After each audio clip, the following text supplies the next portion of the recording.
Exploring the bizarre. Your e-ticket ride into the world of the paranormal. Strap yourself in as we traverse the universe exploring the unexplained. UFOs, ghosts, lost worlds, cryptozoology, as well as other dimensions. It's time to take back the night. Now, your electrifying hosts of Exploring the Bizarre, Timothy Beckley and Tim Swartz. That is correct. You are tuned in to Exploring the Bizarre. I'm Tim Swartz, and tonight we're pleased to have our special co-host, Diane Tessman, with us, as Tim Beckley, our trusty fellow traveler of parallel worlds, is taking the evening off to mourn the passing of his niece, Dorian's husband, Ricky, who passed away during the night, unfortunately, after a long-time illness. Now, Ricky was a good man with a warm heart and a sense of humor, and he will be missed by his extended family clan. And as Rick is bound to explore new worlds, so are we here at KCOR, and welcome to our microphones. Diane, I'm really happy that you could be with us tonight. Yeah, I'm pleased to be here, and good evening. Good evening to you. It's been a while since we've had you on our show, and tonight you're serving as a co-host, and I know that you're excited about being on tonight's show because our guest tonight is Marc Cushman. Now, let me make a little bit of an introduction to everybody for Marc. Now, Marc is an author and Los Angeles-based screenwriter and director. His television writing assignments include scripts for Star Trek: The Next Generation, Beyond Belief, Fact and Fiction, and Diagnosis Murder. Now, his feature film credits include Desperately Seeking Paul McCartney, The Magic of Christmas, and In the Eyes of a Killer. And as a writer-producer, Marc created and served as a showrunner for two TV series, the cult comedy Channel K, which I love that one, and its spinoff, the original Bachelor Pad. Now, Marc is also the author of the biography of a TV show, I Spy, a history of the groundbreaking television series, and the definitive examination of the making of the original Star Trek series, which is a 3-volume set. These Are the Voyages, TOS. So, Marc, thank you very much for being with us tonight on Exploring the Bizarre. Hi, Tim. Thank you for the wonderful introduction. And hello, Diane. Hi. We may have to talk about Beyond Belief, Fact or Fiction. It seems to fit into your show. Yeah, oh, definitely. Yeah, I have been told by Tim Beckley that we'll definitely need to bring that one up. Well, let me start out first by asking you. Now, your credits say that you are, Los Angeles-based screenwriter and a director. So now I know that there are a lot of people out there who would love that kind of position. How did you get interested, first of all, in doing something like that? Well, I was interested when I was a kid, and I was sitting in front of the television set, and movies too, because nothing moved me more than movies and TV. If we could have all the things they have in our lives, if you're proposing to a woman and you're hearing all that soft music coming in and the nice soft lighting and everything, imagine how our lives would be. And I saw that and I thought, man, I could just put the stories together and I could hear the music and see the cutting and everything else. But mostly how it not only entertained me and informed me, if it was a good show, if it was a good movie, you'd feel enlightened by it, but how you were moved. And if it was good, there's a lot of junk out there back then and now, but the good stuff could really get in and touch you and move you and take you into worlds that you had never thought about. Twilight Zone, Outer Limits, Beyond Belief, all that stuff. Absolutely. Yeah, and so I just knew from the age of about 7 that that's what I wanted to do. Well, they say that, children shouldn't watch so much TV. They said it back when I was a kid. I won't speak for today. I don't know, because I don't watch it as much. But as a kid, it meant so much. And I read books too. And I wasn't a dummy, and I didn't grow up to be a dummy because I watched a lot of TV. I played hooky and went and watched TV sometimes. And it actually, like you were saying, it gave me a whole nother world. And it was a friend, actually, Oh, for yeah. kind of a different kid, a different kind of kid. And, it was a good influence in my life, but I did pick the good shows. I knew enough to do that.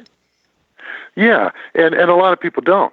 And a lot of people Yeah, watch right. stuff that is just mindless, and they're not learning anything from it. They're just wasting their life in front of the television. But if you choose well, it can be a great entertainment source, educational source, an emotional source, because we learn so much by other people's examples. When you're going through stuff, especially when you're young and a teenager, God forbid, when I was a teenager, I would never want to go through that again.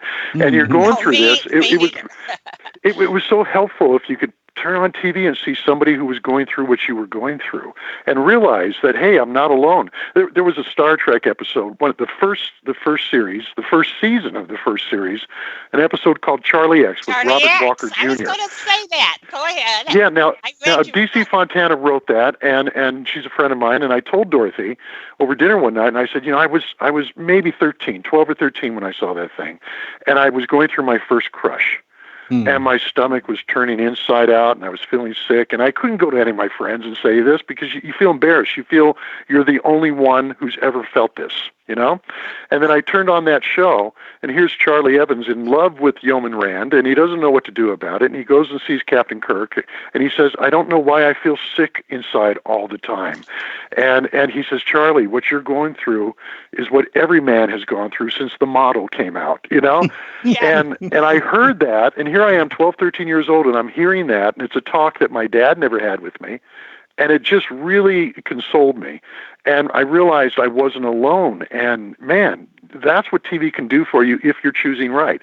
And that was a show that had great stories because it always had great themes. It was always about something.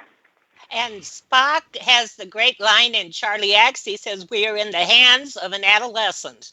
Yes. You know that line? I love that line. And how much of us as adolescents, as teenagers, wish that we could make the bully go away like Charlie Evans could. Just kind of close your eyes and he's going to vanish. Thank God we didn't have that power. Yeah, exactly. That's just what I was getting ready to say. Okay, so now, how did you first get involved in the production of Star Trek? Was it Star Trek: The Next Generation? Yes. It started, I interviewed Gene Roddenberry for a TV special in the Los Angeles area in 82. And I was very young, I don't know, maybe I was 22 or something, and I was working for this production company, and they were going to be doing a 1-hour special on Star Trek, which at that point, the first movie was out, and the second movie was about to be released, Wrath of Khan. And so they sent me over to, they found out that I knew the show well. And they said, oh, well, you go interview him to talk about your stomach turning inside and out, right? And so I had to go over to Paramount Studios and interview Gene, and it was tremendous. It was just a wonderful experience, and so that's how I met him. And the thing about Gene Roddenberry is he kept in touch with people. Now, here's a guy who wrote hundreds of scripts in his life, right, and did so many things before he was a writer. I mean, he was an LA police officer, went to sergeant. Before that, he was a pilot in World War II, a bomber pilot in the Pacific, and so on. But this guy corresponded constantly. I mean, his files are filled with letters that he would write to fans and just keep in touch with people. Well, he did that with me, too. And I would get cards on the holidays from him, and, of course, write back and everything. And I couldn't believe that he was doing that. Who am I? But when Next Generation came on, I called him up, and I said, congratulations, it's great. You're getting that show back on.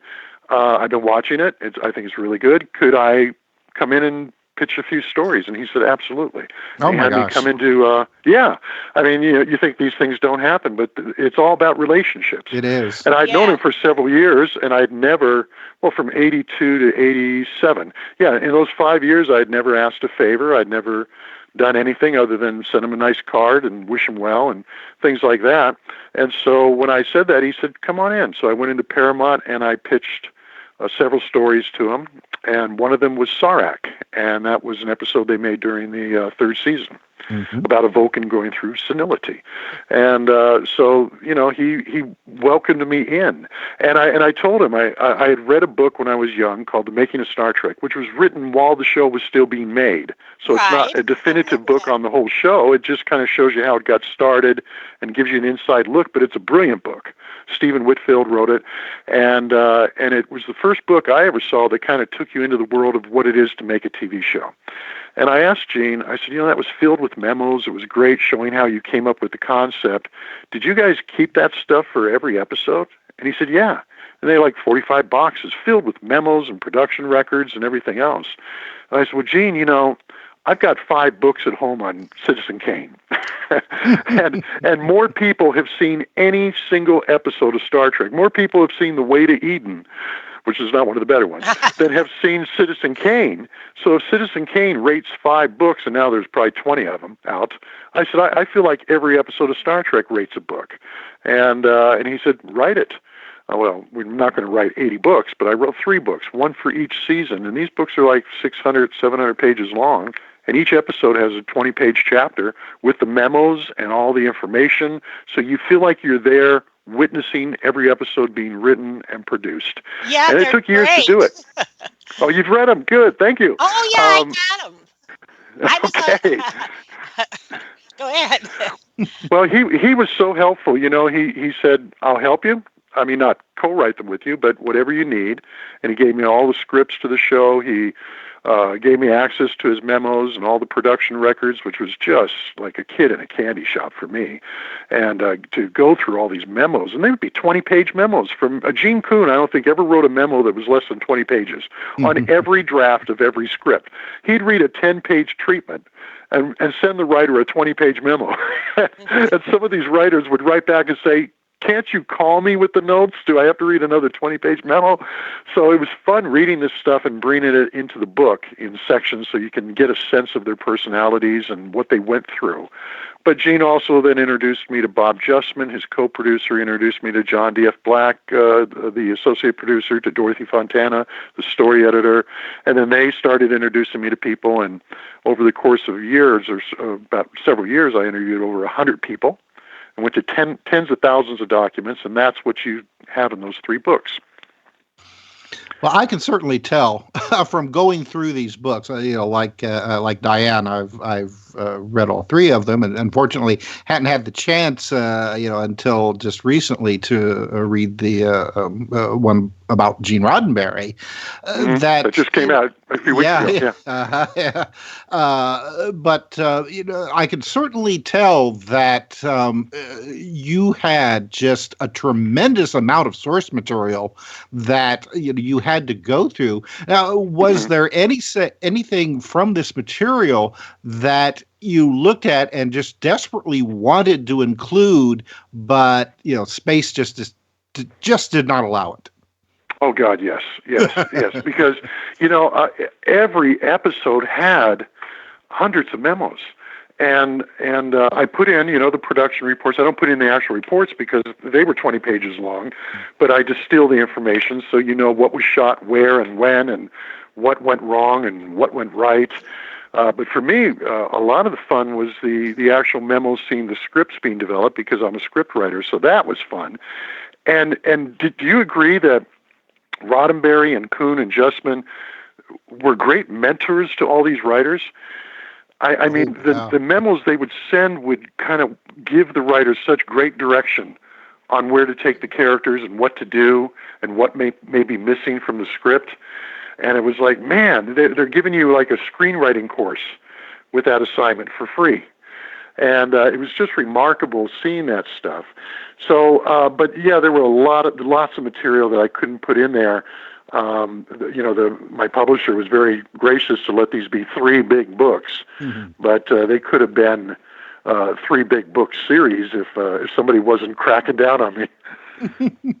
I was gonna say, when you mentioned Gene Roddenberry corresponding with so many people and keeping that going, he started the Well Committee, which I was on, and I answered hundreds of letters.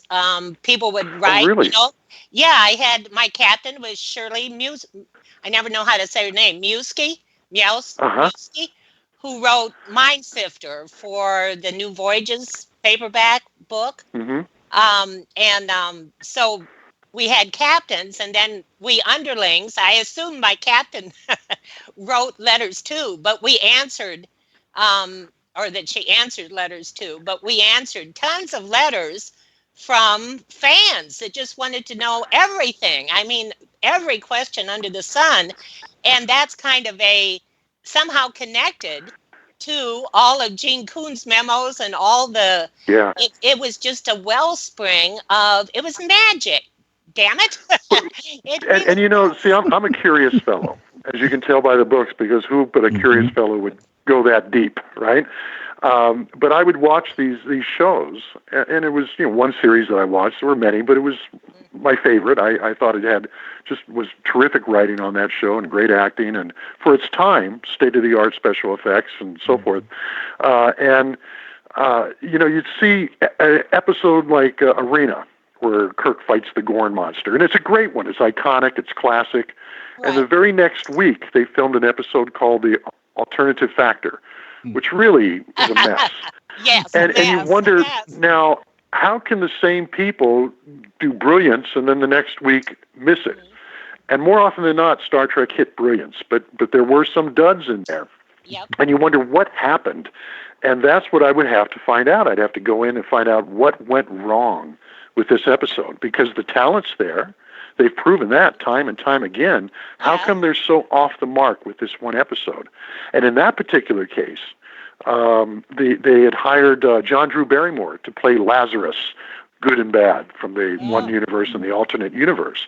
And John Drew Barrymore was a big name, and the network was very excited.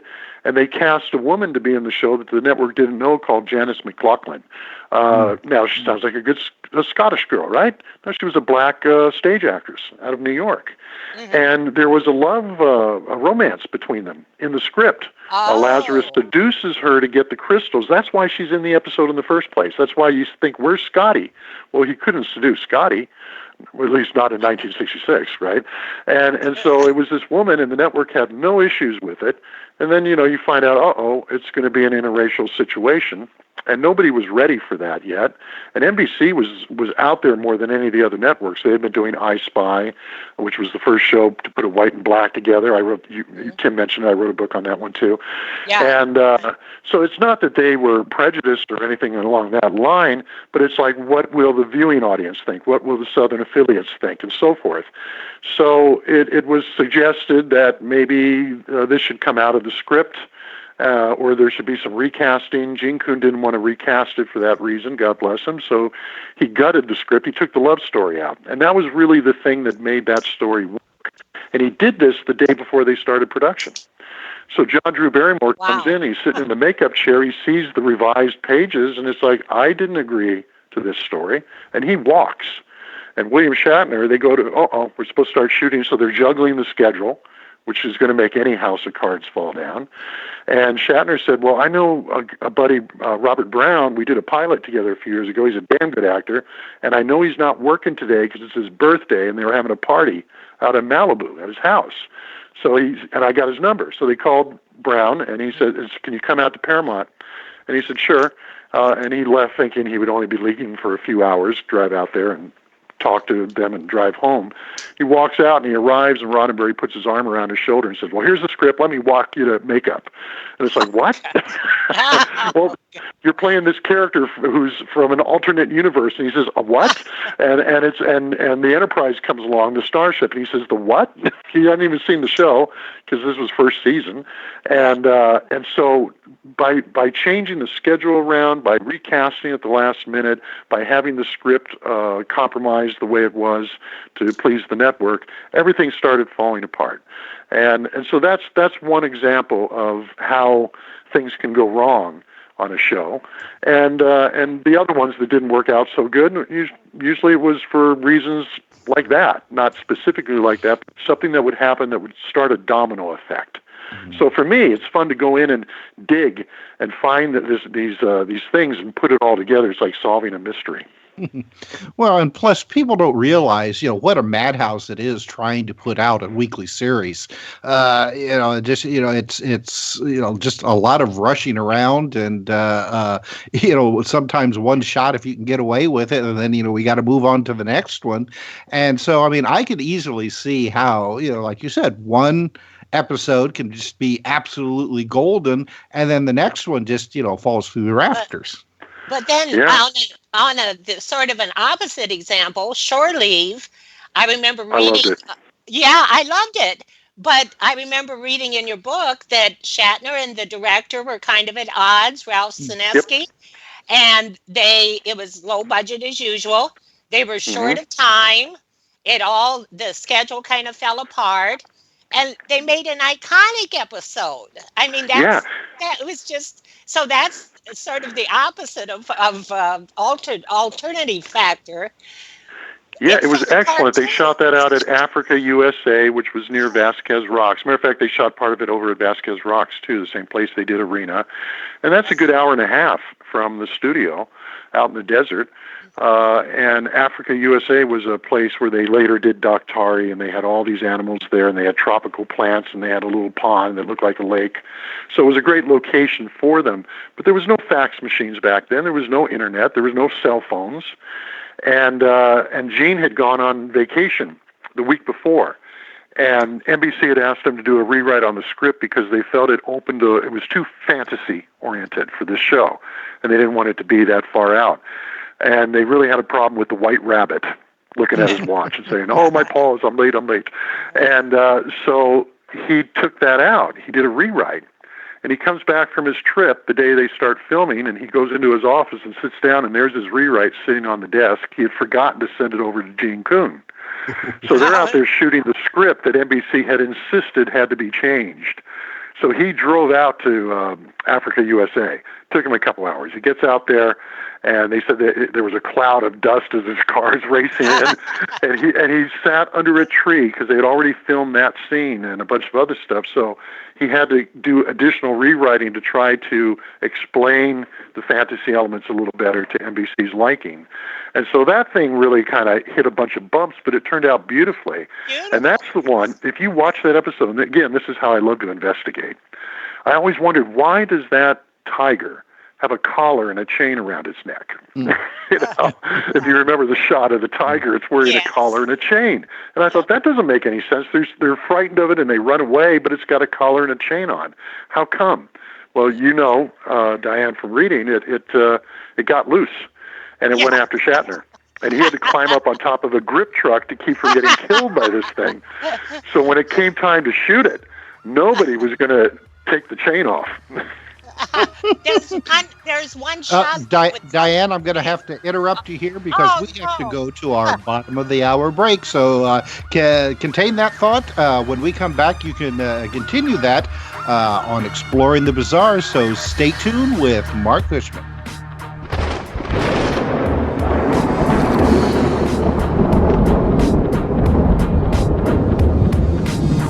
Now back to Exploring the Bizarre with two of the most electrifying researchers in the paranormal, your hosts, Timothy Beckley and Tim Swartz.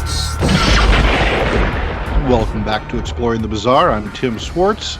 With me tonight is the ever lovely and vivacious Diane Tessman and our guest, Marc Cushman. Now, Marc, we were in the first segment of the program, we were talking about Star Trek, the books that you've written, all the absolutely wonderful material that you were able to get your hands on, dealing with the background production, things like that. And here we are singing the accolades of the original Star Trek series, but unfortunately, it was not that popular with the network NBC. Yeah, that show really stepped over the limit in every way imaginable. as far as the network was concerned. Mm-hmm. You have to kind of get in that time machine and go back there to 1966 through 69. You couldn't talk about current events on entertainment shows on NBC in prime time. That was for the news division. The entertainment division wasn't supposed to be talking about Vietnam and racism and God and sexism and things of that nature, or even a Vulcan's sexual drive and has to get back to Vulcan to spawn. These were not subjects they wanted. And remember that episode where Kirk actually tries to rape his yeoman because it's the bad Kirk, from the transporter malfunction.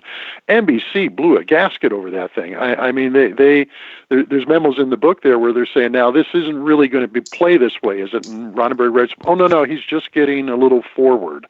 Well, he's on top of the woman, and the ratings dropped. I mean, I've got the ratings for every episode in there, and they're much better than we were ever told. And I think that episode was winning its time period for the first 30 minutes, and right after that rape, boom, it goes to number 3.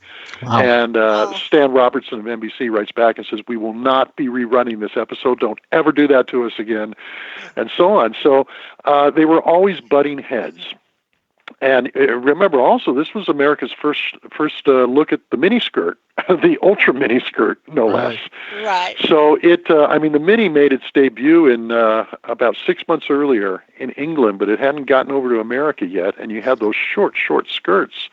And a lot of women nowadays would say, well, isn't that sexist, that Gene Roddenberry? No, it was Nichelle Nichols and Grace Lee Whitney both told me they would hike their skirts up to see who could get them higher. Oh my gosh! And they were doing that. They both were dancers. They both had great legs, and they wanted to show them off. And Grace would see that Nichelle had kind of snuck hers up a little more. So in the next episode, Grace would sneak hers up a little more, and so forth. I don't think Roddenberry minded at all, but that's that was the ladies that were doing that. And so NBC had a big problem with it. It was their top-rated Thursday night show. The opening episode, the first episode, had a 47% audience share. And it was up against tough competition. It was up against My Three Sons on CBS and Bewitched on ABC. And Bewitched was ABC's top show. And about 1/3 of the time, Star Trek won its time slot. It beat Bewitched. The other 2/3 of the time, it came in number 2 or tied for number 3. But it was a close race. They were only divided by 1 or 2 ratings points. So that's not a failure by any means. And yet NBC pushed it over to Friday nights. And it lost some of its viewers, but it was still their top-rated show of the night. And then they pushed it to 10 p.m. on Friday nights, which was a terrible time slot. And yet the opening episode, the notorious Spock's Brain, won its time slot and beat the 2-hour premiere of Hawaii Five-0, which went for 12 years. So all this folklore that's out there, for 50 years now we've been hearing about it was a failure on the network. Not really. It was it was not in the top 10 of the Nielsen's, but they had 70, 80 shows on, and Star Trek was usually right in the middle. But the point is, it was quite often winning its time slot, or at least was the network's top-rated show of that night. You don't cancel your top-rated show of a night. And so what it was really came down to was the fighting between NBC and Roddenberry over story content. Yeah. Mm-hmm. In third season, there were things like Plato's Stepchildren, Yes. and with the interracial kiss between Kirk and Uhura, and they really came up with some episodes that you wouldn't see today anywhere. I mean, they really explored. Yeah. And they had tried to do that 3 years earlier with the alternative factor, but by the time they got to the third season, they did it. But NBC still flipped out. I mean, the executives came out and they were standing on the sidelines and they insisted that they not actually touch lips. And Roddenberry was called to the set, and by Fred Freiberger, who was producing that year. But he called Roddenberry and he said, "You better get down here. NBC won't let us roll cameras." And so he came down and they said, they cannot touch lips. And he says, "Well, look, we'll fight about this later. Let's have them kiss in one take, and we'll have them just kind of touch each other's cheeks in the other take, and then we'll fight about it later in post-production." And so they shot it both ways. What NBC didn't see is that for the scene where they didn't touch lips, Shatner, the camera was on him, and he crossed his eyes. So the tape was not usable. So the fight went to the very, very end. And there was an episode in that last year, too, called The Mark of Gideon, which was about overpopulation. Now, that's not a subject they wanted to talk about. And the episode is fairly good, but the first draft scripts are incredible. And the network just took so much stuff out of those scripts. So much stuff was censored out that by the time they got it in front of the cameras, it was not anywhere near as good as it could have been. Now, you as a writer, though, I mean, that really has to stick with you, though. I mean, seeing the original first drafts of these episodes and then seeing how they finally ended up, I mean, that really has to stick with you.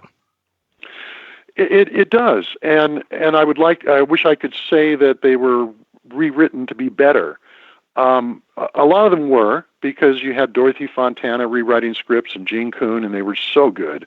And Bob Justman, as you see in those books, gave such incredible notes and funny memos to boot. So they really worked these scripts hard and everything. But you're still dealing with the network that's saying you can't do that. You got to take this out. You got to take that out, and so forth. And you're also dealing with the production end. Can we afford to do this? There were a lot of scripts written for that original series that didn't get produced by famous science fiction authors that they weren't able to shoot because they were either too risque or too expensive. Well, and naturally, I have to think about City on the Edge of Forever, which the original script, while brilliant, would have just been. I mean, it was just so outside of the Star Trek canon. Oh no, you could not. That would have had to have been a feature film with a major budget. And I knew Harlan. God bless him. We just lost him recently, and I was scared to death when that first volume came out because I interviewed Harlan, and Harlan was tough. Even Dorothy Fontana to this day is scared of him, and he's not even alive anymore. But City on the Edge of Forever went through so many rewrites. Dorothy did the first rewrite, and then Gene Coon came in and did another rewrite, and then Gene Roddenberry came in and did another. And each draft is so much further away from what Harlan was originally writing that Dorothy said she was just terrified. She said, "Don't tell Harlan I did a rewrite on this. I don't want my name on it. He'll kill me and everything." So I interviewed him. I interviewed everybody else. I went through all the drafts of the script, and then I wrote my chapter. And that's one of the bigger chapters in the book. It's like 20 pages because there's so much drama that went on behind the scenes in getting that episode made. And my publisher sent a copy to everybody I'd interviewed, including Harlan. And a few days later, my phone rings. I'm at my desk, and I look down, and I see Harlan Ellison on my phone, and I go, "Oh, God." Oh, dear. It's like, I'm not home. Oh, yeah, and I picked up the phone thinking I'm just going to get torn to shreds here because, I said what you just said, Tim. I said, that while Harlan's original script was brilliant, it couldn't have been made on a TV budget, and it really wasn't Star Trek.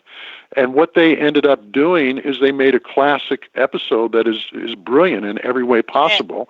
Right. And Harlan's story is still there, but they made it Star Trek, and they made it something they could shoot. And I said that in the chapter. So when I saw his name on the phone, I thought, I'm dead. And I answered the phone. He said, "Cushman?" I said, yes, Harlan. He said, I read your book. I said, yeah, okay. And he said, I would call it awesome, except I reserve that word for the Grand Canyon and Eleanor Roosevelt. And he said, but it comes close. And man, wow. I mean, I sighed so loud the neighbors probably heard it. I thought, if I just dodged a bullet. But he was a terrific guy. Yeah. Scary sometimes, but terrific. He was scary because he was so smart and he was so witty, and he could use that wit just to cut you to pieces if you dared him. which I think a lot of people dared him over the years. Yeah. All right. Well, okay. Now, while I would love to continue talking about Star Trek for the rest of the show, there's other books that you have written that I want to bring up, and we talked about this during the break. You've written a 2-volume set, which the first volume is out about the Moody Blues. Yes. And we had a lot of fun during the break. That could be a show. You could play that another time. I love the Moody Blues, and because I love the Beatles, and I was a kid in the '60s. I had 3 older sisters. I didn't buy my first record album until like 1972 when I was in the 9th grade or 8th grade. But I grew up hearing this music because my sisters were always playing it, and the Beatles were just great songwriters, and they had such terrific melodies and such interesting lyric and so forth, and great themes to their albums as well. So the Moody Blues kind of picked up on that, and they took it to the next level. And they did a couple firsts. I mean, first of all, Days of Future Past was the first concept rock album. And some people can argue that and say, wait a minute, Sgt. Pepper came out 6 months earlier. Well, it's not really a concept album. I mean, you got the opening and ending cuts where they say we're Sgt. Pepper's band, but other than that, none of the songs really tie into any specific theme. So when the Moody Blues did Days of Future Past, which was just going through the day, from Dawn is a Feeling to Tuesday Afternoon to Nights in White Satin, they just took you through that journey with these great melodies, great production, great singing, but interesting lyric. And I don't know anybody from that era, and I was listening to these albums more in the 70s when I was a little older, but we always turned the lights out and lit candles. You listen to Moody Blues albums at night. Right. And so it was just a whole nother level, another plane to go to. They bought and in Mike Pinder, mysticism. Yeah, Mike Pinder was into out-of-body experiences and all that stuff. So there's a lot of ghosts in those closets, and there's a lot of fun in those lyric and the journeys they took. They loved Star Trek. They did some science fiction themed albums to our children's children and so forth. And a question of balance and so forth. And they're just, I still love listening to those albums. They to me, they haven't aged. Same here, and I love Octave. I guess it isn't mentioned as often, but I happen to hear it first, and I've got memories with it especially, but all of them really. And Isn't Driftwood beautiful? That's on Octave. I love Driftwood. Leave me Driftwood on the shore. What a melody. Oh, and what a lyric. Oh, so haunting. Well, nobody had written a book on the Moody Blues. And what happened surprising. is, a couple of years ago, I had finished this other book series on some Irwin Allen shows, which I was asked to do, and I was happy to do it because Voyage to Bottom Sea and Lost in Space predated Star Trek, and I really wanted to see how he did what he did, which pretty much allowed Star Trek to get on the air. And it kind of showed that a show like that could be done. And then Roddenberry took it to another level, a more mature level. But he, Irwin opened the door. So I just finished those. And they wanted me to, and I wanted to, do these books that are just coming out now on Gene Roddenberry and Star Trek in the 1970s. But I had to take a break from that and do something else just to get, switch it up for myself. And I was listening to Moody Blues. And I went on to Amazon to see if there was a book about them, and there wasn't. And I could not believe nobody had written a book on the Moody Blues. So I called my publisher, and it turned out Stephen Cates, who's director of operations, and Sandra Burles, who's the project coordinator. I said, I want to do a book on Moody Blues, and both of them said, we love the Moody Blues. do it. And so we did that, and I interviewed Ray Thomas and Mike Pinder. Matter of fact, it was the last interview Ray Thomas gave before he unexpectedly passed away. And the book came out to coincide with him being inducted into the Rock and Roll Hall of Fame and so forth. So I'm really happy with that book. And we're the final volume, which covers the 1980s with Long Distance Voyager and the kind of retooled Moody Blues, comes out for Christmas. Oh, fantastic. I'll have to definitely get both of those because, unfortunately, I did not know that even Volume 1 had come out. So, and like Diane, I've been a Moody Blues fan since the 70s. I'm anxious to read those. Yeah. Absolutely. I do what I do with the TV shows like Star Trek and I Spy and so forth. Every episode has its own chapter. So with Moody Blues, every album has its own chapter. So you're going through the history of the band album by album, concert tour by concert tour, and you're seeing them grow and grow. And I didn't know a lot of stuff. I didn't know that they were one of the, maybe even the number one band in the world in 1972 and 73. They were breaking box office records in places Led Zeppelin couldn't even fill up. I think they even beat Elvis. They went into a stadium, a giant stadium, and they were there like the weekend after Elvis was there, and this was maybe in 73. And I think they even broke his record. I would have to have the book in front of me to tell you the numbers, but they just did remarkable business. People were very, very much into them, and for good reason. Mm-hmm. All right, now we're going to have to definitely bring this up before we run out of time. During the break, you mentioned that you have had some personal ghostly experiences, which I mean, that's our bread and butter here on this show. That and UFOs. I've always been open-minded to everything, and I've always believed more than not believed, but I didn't have any set ideas about it. But in 1974, I was living up in San Francisco. I was, I think, 18, and in this old house that just had a lot of weird vibes and a lot of cold spots in it and everything. And this was when the SLA were doing their stuff, and just everybody felt very tense. And I just seen The Exorcist. It came out, and I went home, and I couldn't get to sleep because that movie really, really spooked me. So I turned on the radio, and I was listening to some talk radio. And it was kind of like your show. So that wasn't helping me to get to sleep. And I finally turned the light out and turned the radio off, and I hear this creak and this closet doors opening.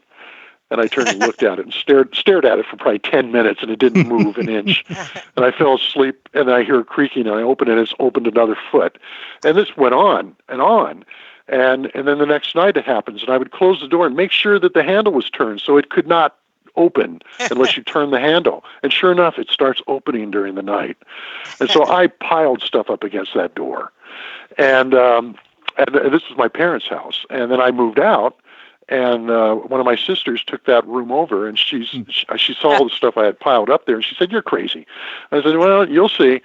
And the next, when I went home to visit at Thanksgiving, I went up there and went into the room, and she had things stacked against that door. She said, "There's something in that room," and so it's one of those things that kind of opens your mind to a lot of possibilities. But to tie that into Star Trek, I got to talk fast. We're running out of time here.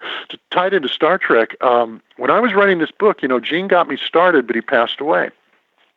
And I was busy in TV, so I didn't have time to really get into these, and they kind of sat there, and I kept interviewing people, and finally I broke ground and started writing them, and he had passed away. And I'm telling you, and I've never said this on a radio show before, but, I felt like he was standing right behind me, looking over my shoulder as I was writing stuff. And I would start writing something, and then I would stop, not even knowing why, kind of like when Robert Plant and Jimmy Page were writing Stairway to Heaven, and they felt like the pen was moving itself.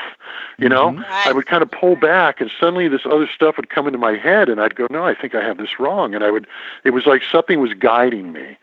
And then the punchline of this is, just recently I was at Roddenberry Entertainment doing research for the new books that are just coming out, and going through the Roddenberry vaults and all of his paperwork and everything else. And there's a picture hanging on the wall of Susan Sackett, his assistant, in the mid-'70s when they got their first computer with a tiny little screen, probably a K-Pro or something. Oh, yeah. And Gene's standing there behind her, leaning forward, looking over her shoulder, looking at the screen as she's typing.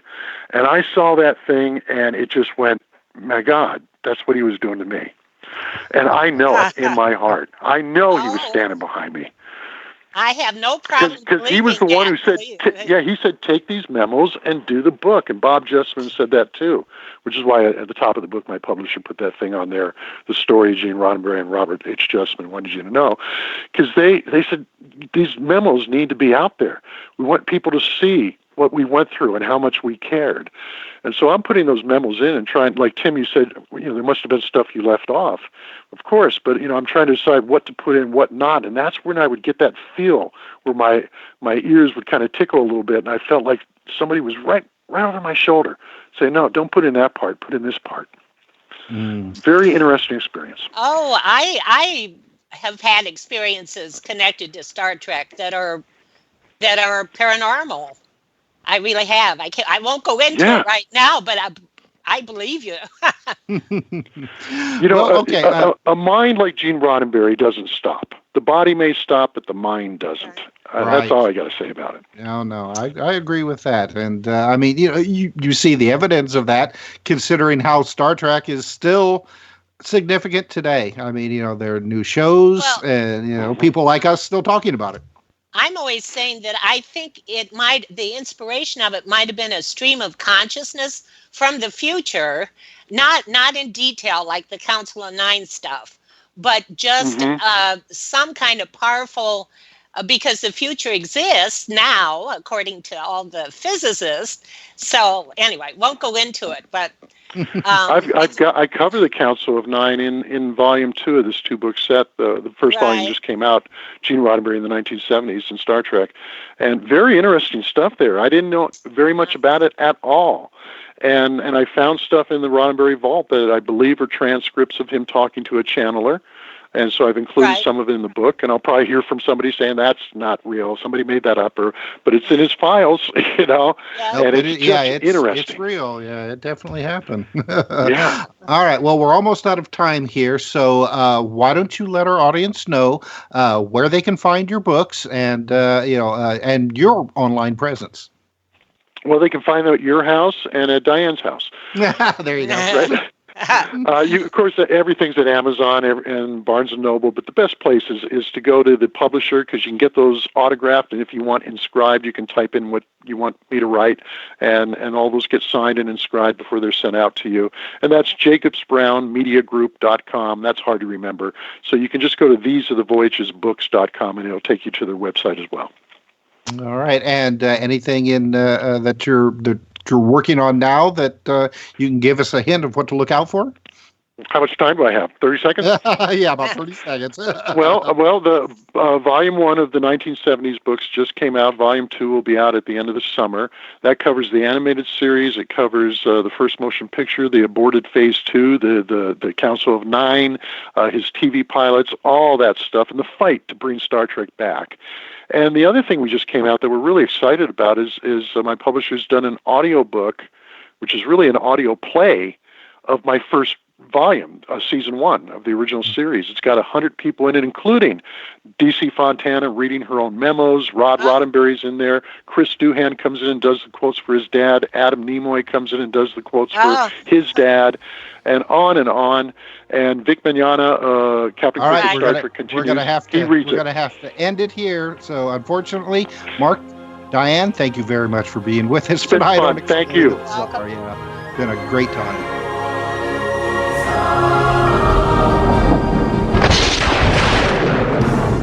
You've been listening to Exploring the Bizarre with hosts Timothy Beckley and Tim Swartz. They're taking back the night by jetting non-stop across the cosmos in search of the truly bizarre and totally unexplained, with you as their co-pilot. Thursday nights at 7 p.m. Pacific, 10 p.m. Eastern, on the KCOR Digital Radio Network. For more information on Exploring the Bizarre and hosts Timothy Beckley and Tim Swartz, check out their KCOR Digital Radio Network page. Follow their YouTube channel at MRUFO 1100. Exploring the Bizarre.